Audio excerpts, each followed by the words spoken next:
The year is 1717.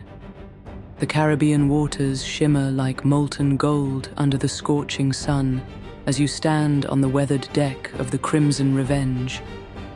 Salt spray stings your face while the black flag snaps overhead, its skull and crossed sabers a promise of death to those who resist. You've been with Captain Red Jack Morrison's crew for only 3 weeks, having fled your life as an indentured servant on a Jamaican sugar plantation. The crew eyes you with suspicion. You're still proving yourself. Your hands, once soft from domestic work, now bear rope burns and splinters. The cutlass at your hip feels foreign, its weight a constant reminder of the violent life you've chosen. Freedom comes at a price in these lawless waters. Captain Morrison, scarred from countless battles, points his spyglass toward the horizon. Merchant vessel, flying Dutch colors, he growls, fat with sugar and silver from Portobello. The crew erupts in bloodthirsty cheers. Morrison turns to you, his one good eye gleaming. Time to prove your mettle well. The quartermaster begins dividing the crew. Half will board the merchant vessel when they overtake it. The other half will stay aboard the Crimson Revenge to provide covering fire and guard the ship. Both duties are critical, but as the newest member, you have a choice that will determine your standing with the crew. It's time to make a decision. Choice A. Join the boarding party and prove your courage in direct combat. Or Choice B. Stay aboard the Crimson Revenge to man the cannons and guard the ship. Choose wisely, my friend.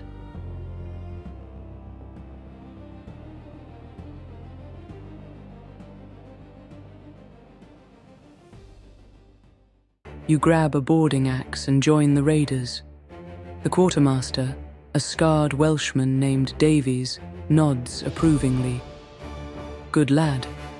Stay close and watch for their marines. The Crimson Revenge bears down on the merchant vessel like a hawk on a dove. The Dutch ship tries to flee, but your vessel is built for speed, her hull sleek and deadly. Fire! Morrison roars. The cannons thunder, sending chain shot whistling through the air, shredding the merchant's rigging. Her mainmast cracks and falls, tangling in the shrouds. The Dutch crew scrambles in panic as your ship pulls alongside. Grappling hooks fly through the air, biting into wood. The ships lurch together with a grinding crash. Board them, you dogs, Davies screams. You swing across on a rope, the wind rushing past, the ocean churning below. You land hard on the enemy deck, nearly losing your footing on the blood-slicked wood. A Dutch sailor charges you with a pike. You dodge, your training taking over, and strike with your axe. The blade bites deep. The man falls, and you realize with cold clarity that you've just killed for the first time. The battle rages around you. The merchants fight desperately, but they're outmatched. Within minutes, their captain surrenders, throwing down his sword. The prize is yours, chests of silver, barrels of sugar, bolts of fine silk. But as the crew celebrates, you notice something troubling. Several pirates whisper near the captured passengers, eyeing a wealthy merchant's daughter with evil intent. The code forbids harming prisoners who surrender, but not everyone follows the code. It's time to make a decision. Choice C. Intervene to protect the prisoners and uphold the pirate code. Or Choice D. Focus on securing your share of treasure and avoid making enemies. Choose wisely, my friend.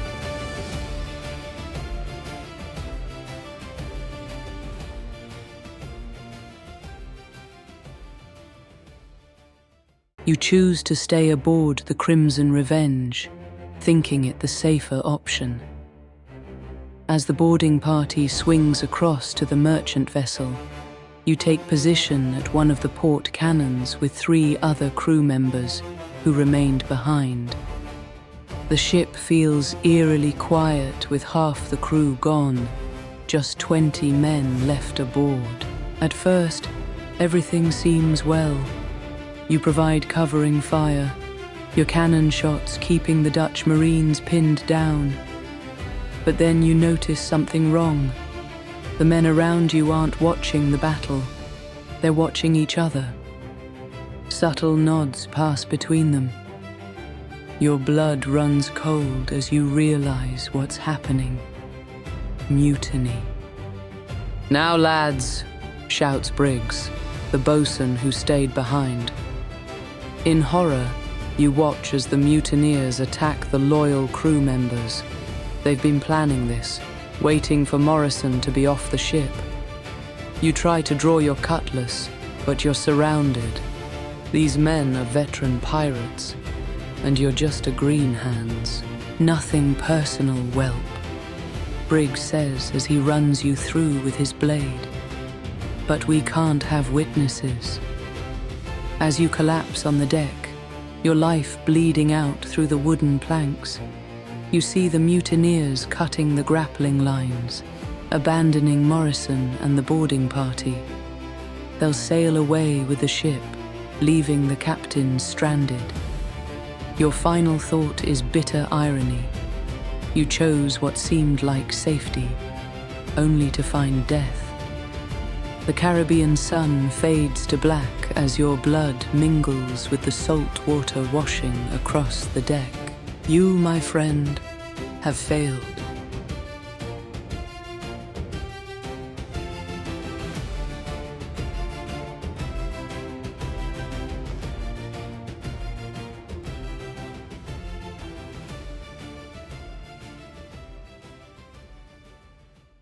Your conscience won't let you stand idle. You step forward, blocking the path of 3 pirates advancing on the terrified passengers. The code says those who surrender are not to be harmed. You declare, hand on your cutlass. The pirates laugh. One of them, a cruel-faced man called Sykes, spits at your feet. The code? You've been with us 3 weeks, boy. Don't lecture your betters. You stand firm. Captain Morrison upholds the code. You should too. The tension thickens like fog. Other pirates stop their looting to watch. You've created a spectacle, and in pirate culture, backing down now would mark you as a coward forever. Sykes draws his sword. Then let's settle this proper-like. The circle forms quickly. Dueling is sacred among pirates. No one will interfere. Sykes has killed a dozen men in such contests. Your training with the crew's weapons master seems woefully inadequate now. He comes at you fast, his blade singing through the air. You parry desperately, but he's too experienced. He feints left, and when you move to block, he shifts right, driving his sword through your chest. As you fall to your knees, coughing blood, Sykes leans close. Noble fool. This ain't a world for heroes. The captured passengers you tried to protect watch in horror as you collapse. Your sacrifice means nothing. With you dead, there's no one to stop the pirates from doing as they please. Captain Morrison returns from securing the ship's hold to find you dead on the deck. He shakes his head sadly. Brave, but stupid. The code only works if you're strong enough to enforce it. The Caribbean sun sets on your brief career as a pirate, your blood mixing with that of your victims on the merchant ship's deck. You, my friend, have failed.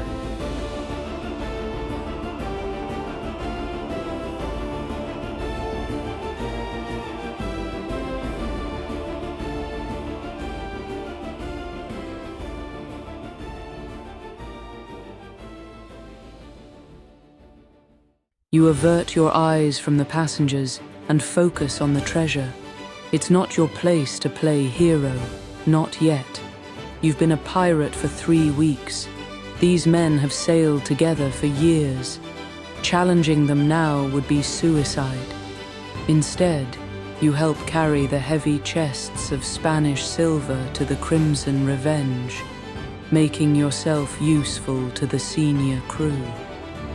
Davies notices your work. "Smart lad," he murmurs. "You understand how things work. The captain handles discipline, not green hands." Indeed, Morrison soon appears, and with a single bark, sends the aggressive pirates back to their duties. The passengers are locked in the merchant ship's hold, unharmed but terrified. The code is maintained, but through proper channels. Your pragmatism pays off. When the treasure is divided, you receive a full share, nearly 2 years' wages from your plantation days. Gold doubloons, pieces of 8, and your pick from the captured weapons. You select a fine Spanish pistol, its stock inlaid with mother of pearl. The crew respects your work ethic and your wisdom in knowing your place. But fortune is fickle on the high seas. 3 days later, while careening the ship on a remote island to scrape barnacles from the hull, your lookout spots sails on the horizon. British colours. It's HMS Scarborough, a 5th-rate frigate with 32 guns. Captain Morrison must decide whether to fight or flee, but the ship is beached, vulnerable. He turns to his crew. "We can try to launch quickly and run, risking capture in open water, or we can fortify the beach and make them pay dearly for taking us. It's time to make a decision." Choice E.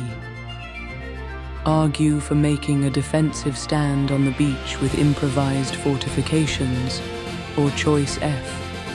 Push for immediately launching the ship and attempting escape. Choose wisely, my friend.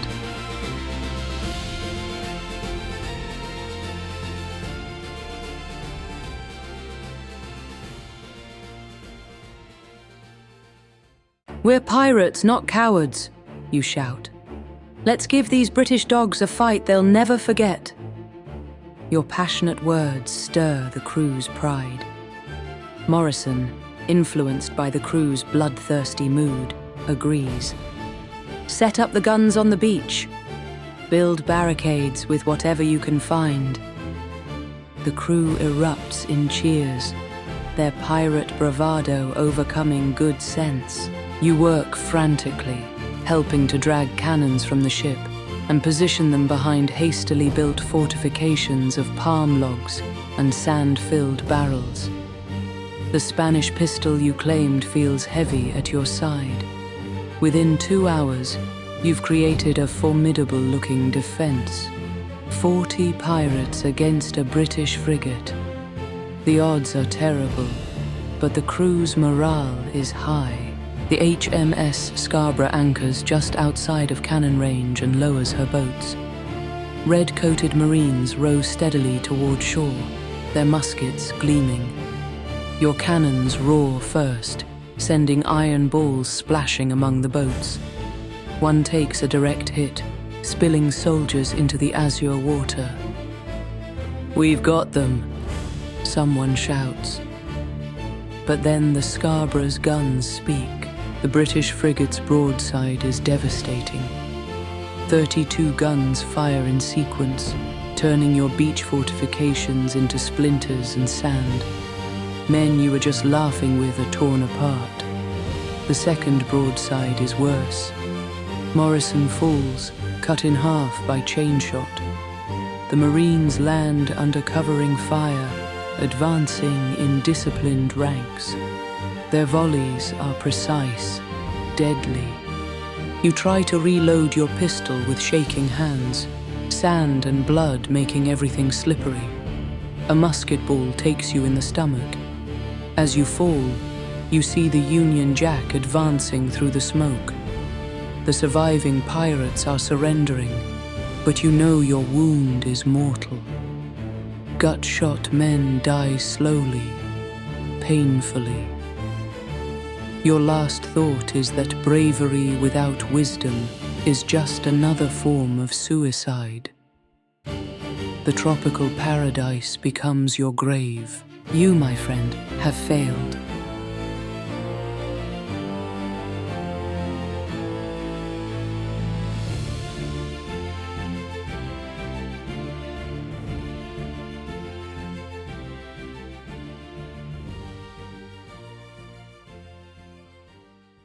Captain, we need to run, you argue. A beached ship is a dead ship. Better to risk escape than be slaughtered like cattle. Your words carry weight because they make sense. Morrison, ever the pragmatist, nods. All hands, launch the ship, now! The crew drops everything and rushes to push the Crimson Revenge back into the water. It's back-breaking work. The ship, heavy with treasure and supplies, resists every inch. You strain alongside your crewmates, muscles burning, feet slipping in the wet sand. The tide is coming in, a small mercy. The HMS Scarborough is closing, but slowly, cautiously. They expect you to fight from the beach. Your escape attempt has caught them off guard. "Pull, you bastards!" Davies roars. The ship begins to move, inch by inch, then foot by foot. Finally, with a groan of timber, she floats free. You scramble up rope ladders as the ship catches the wind. The Scarborough fires a ranging shot that splashes just behind your stern. Morrison takes the wheel himself, steering for a cluster of small islands riddled with shallow channels. The British frigate follows, but her deeper draft is a disadvantage here. You know these waters. They don't. As cannonballs whistle overhead, Morrison threads the ship through a passage barely wide enough for the hull. The Scarborough must go around, buying you precious time. As night falls, you've gained enough distance to disappear into the darkness. The crew is exhausted but alive, and you've earned Morrison's respect for your clear thinking under pressure. 2 weeks later, you're anchored in a hidden cove, counting your remaining supplies. A captured merchant has provided intelligence. A Spanish gold ship will pass nearby in 3 days, but it travels with 2 escort vessels. Morrison presents the dilemma to his senior crew, including you now. It's time to make a decision. Choice G. Attack the gold ship directly in a bold daylight raid. Or choice H. Attempt a risky night approach through the Devil's Teeth Reef passage. Choose wisely, my friend.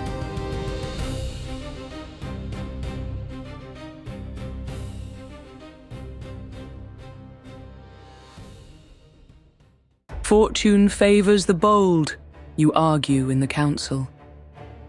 A daylight attack will catch them off guard. Merchants expect pirates to skulk in darkness. Your confidence is infectious. Morrison pounds the table. The whelp's right. We'll take them with speed and fury. The crew roars approval, intoxicated by dreams of Spanish gold. 3 days later, you sail straight at the convoy in broad daylight, black flag raised high. The Spanish ships scramble to formation, but you've misjudged their escorts. These aren't converted merchantmen, but actual warships, galleons bristling with guns. Warning bells clang across the water. The trap is sprung. They were expecting pirates. The first broadside from the lead escort tears through your rigging. The second shatters your mainmast. Morrison tries to turn and flee, but with damaged sails, you're sluggish. The Spanish ships bracket you, pouring fire from both sides. The deck becomes a charnel house of splinters and screaming men. Davies falls, then Morrison, his chest caved in by grape shot. You take command of what's left, 15 men out of 40, but it's hopeless. The Spanish board from both sides simultaneously. You fight viciously, your Spanish pistol barking death, your cutlass running red. But there are too many. A Spanish Marine's pike catches you in the side, spinning you to the deck. As you bleed out, you watch the Spanish flag being raised over your ship. The few surviving pirates are in chains, bound for the gallows in Havana. Your bold daylight raid has become a cautionary tale. The last thing you hear is a Spanish officer saying, "Stupid pirates. Did they think we'd sail unprotected?" The Caribbean sun that witnessed your first kill now watches your last breath. You, my friend, have failed.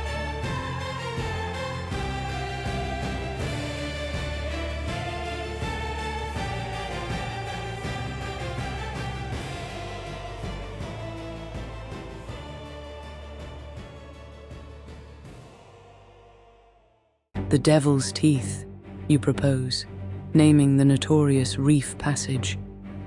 I studied the charts. At high tide, with a skilled navigator, we can thread through at night. We'll appear behind them at dawn like phantoms. The crew murmurs nervously. Many ships have been torn apart on those reefs. Morrison studies you carefully.